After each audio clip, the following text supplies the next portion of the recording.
Welcome to the discussion. My guests today are Sean Fraser, the Federal Chief Security Officer at Okta, and Tom Clancy, the former Chief of Identity Solutions in the Office of the Department of Defense's Chief Information Officer for the Office of Secretary of Defense. Sean, Tom, welcome to the discussion today.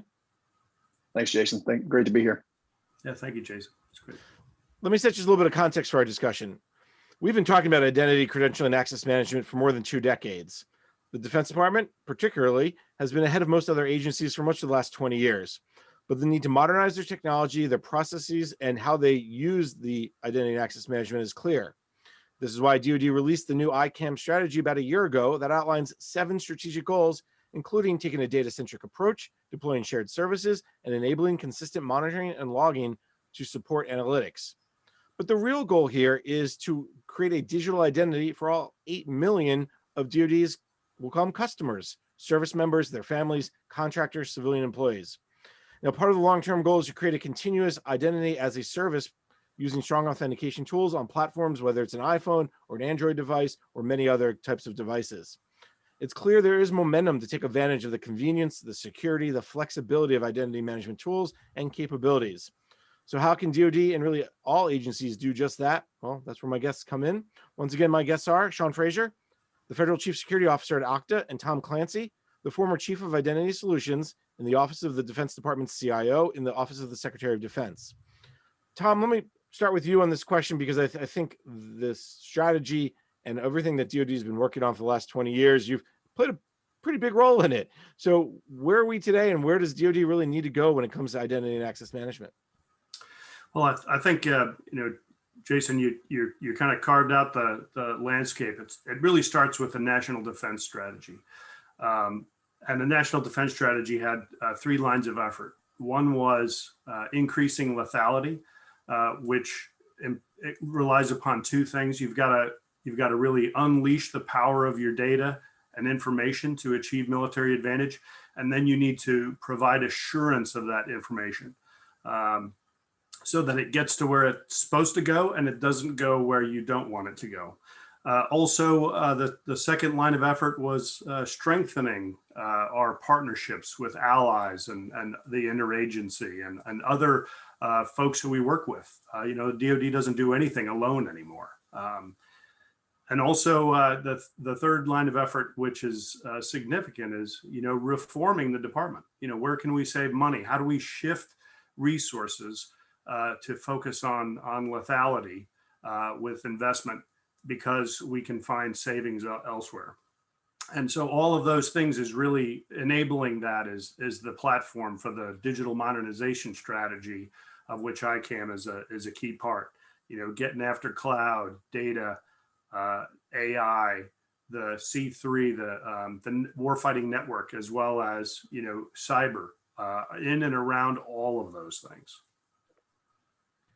One of the things you bring up is this idea of enabling the digital modernization. And it's interesting that when you look at what DoD has done over the last year or so, they've talked about an ICAM strategy, they have a digital modernization strategy, there's been a big move to the cloud. But for me, and you can obviously disagree because you're much closer than I was, ICAM underpins all of that. Without good identity management, none of that matters. So where do they need to go if they have this defense strategy, they have big, broad goals, but how do they kind of get to that digital modernization piece? Yeah, I think that's a great question. And, implementing that strategy is an important part of the story ahead. Following the strategy, the department also released a reference design for identity, credential, and access management that really provides the recipes, the cookbook for how to go about this. And that document was fiercely coordinated with all those relying parties. The AI folks, the cloud folks, the mission partner environment folks. How do we get all of those things that we went into ICAM with expectations? How do we make sure that they translate into a sufficient service set to enable all those things?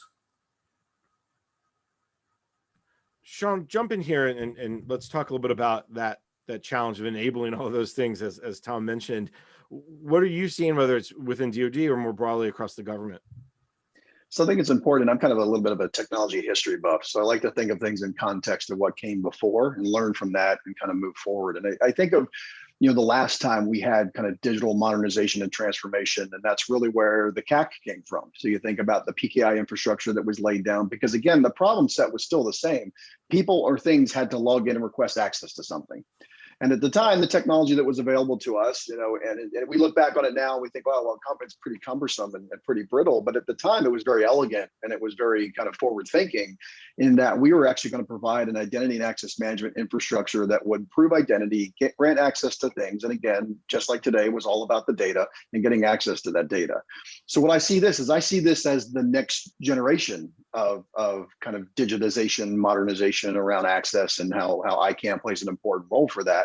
And I think the difference now is the threat landscape, right? The digital threat landscape has changed. So back then we didn't have nation states and attackers and people hacking us nonstop 24/7.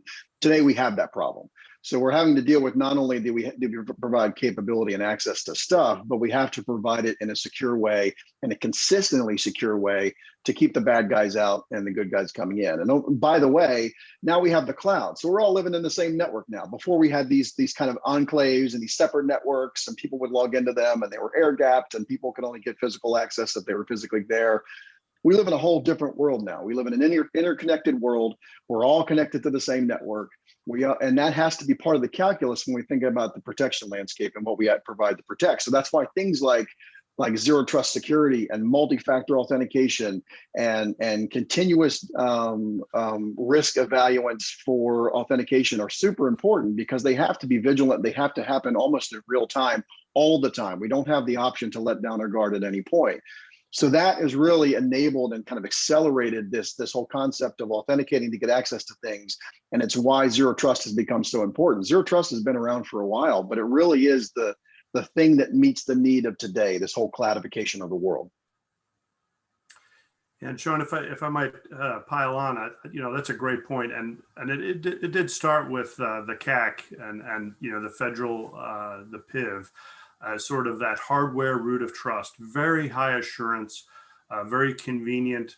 But I think, when we look at enabling these new architectures and these capabilities that are going to get us to that military advantage, we need to figure out how to expand and extend those capabilities, keeping the same high level of assurance in the face of that, near peer cyber adversary, and doing that and sort of pivoting to sort of strong identity providers that can federate identity, be interoperable, and carry forward this broader ecosystem of high quality, high assurance authenticators. If we get that wrong, we can throw out the great assurance level we have with the CAC, that with the background investigation, the proofing, that chip with a private key that's well protected. Those are really fundamental parts. As we build that out, we want to be very careful to do so. And I think, you touched on the other important part, I would say, in addition to, expanding the authentication capability set, we want to really start getting into what are those access policies that we have? Who are the authorized users of these important systems and data? And then how do we, as an enterprise, bring that interoperability and that sort of data centricity to the attributes of the users, and then these other elements of the zero trust ecosystem? I want to go back to something that Sean said. Sean, can I pick on you just for 30 seconds? Is that okay? Always. All right. So you said earlier that back when the CAC came into being, it was elegant and forward thinking, and I don't think anyone would agree. But now we have a different landscape. 24/7 hackers need to provide capabilities and access in a more secure way. One would argue that was a problem in 2000 and 1999. That's why DoD went toward a smart identity card. To me, what has changed, and maybe you could weigh in on this, is not necessarily the threat landscape. I mean, yes, it's worse, yes, but it's the decentralized nature of the way networks are designed today, or way people access networks. And I think that, to me, and again, I appreciate the fact you're nodding your head, I'm right, or I'm on the right track at least. the fact that that's what's changed, and that's why it's, you know, easier is maybe not the right word, but there's a bigger opening for hackers. No, I completely agree. And again, the threat landscape has gotten worse because the attackers have gotten more sophisticated, and even though they don't necessarily were required to be terribly sophisticated, especially if they're just going after credentials and all you use is a password. But you're exactly right. I mean, the access landscape has changed, right? So we're not talking about the LAN or the WAN anymore. We're talking about the overall network. So we're now connected to the same exact network, and that changed the day that we connected to the internet. So you think about that happening in the end of the 90s, beginning of the aughts. We connected to the internet, and it's one of the reasons why we got caught a little bit flat-footed and had to enable PIV and CAC and these other things, is because the attackers realized right away, oh, I can get access to other people's networks. They're connected to the same network I'm connected to now. And that's only accelerated. So now if you think about, well, I'm an organization that makes a decision about whether I deploy things in the cloud or not. In most cases, I want to make a cloud decision because economically it makes more sense. You know, cloud providers can move quicker. They're more agile on developing services and scaling up services for me. And that's just accelerated the fact that things are accessible to the bad guys now. So we're all, again, kind of living in that same network. So you're exactly right. I think one of the other things too is that, you know, it used to be we'd have to kind of handcraft things back in the day. We custom build things and we build all this kind of custom architecture.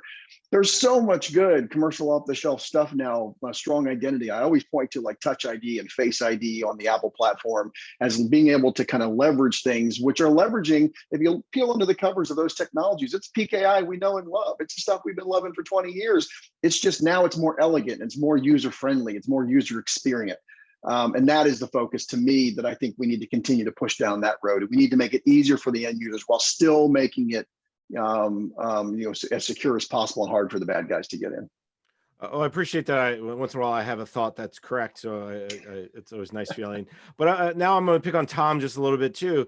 Tom, we know that there's been attempts over the last 10, 12 years to change the common access card, to change the approach to it. Why now is more important than it was 3 years ago, 5 years ago? And I'll say real quick, remember when Terry Halverson said, we're gonna get rid of the CAC and we're going to have you, you know, how you walk, how you type, how you know, how your hair is styled. They're gonna have all these kind of other things that will identify you. Why are we just talking about now versus why haven't we been doing more of it 3, 5, 7 years ago? Well, I think there's a lot to unpack there, and I would say, you know, let's not focus on the elimination of the CAC. Let's look at what the intent was, right? The intent was we have all these new mobile systems that you can't jam a CAC card in. We've got all kinds of partners who we don't aspire to issue a common access card. You know, we've got a whole host of things that we need to enable that if you have a CAC only sort of an architecture, you can't get after it. So the department had chipped away at that for a long time, and with alternate tokens, we've got PIV-I sort of variations in the federal space. We have other cards. We have other identity cards that are used for physical access. So we'd really been after these, but I think one of the conclusions that Mr. Halverson was driving to at the time was this stuff is really expensive. So when we started looking at what we needed to do to move forward, we really recognized that we needed to create a federation-ready environment.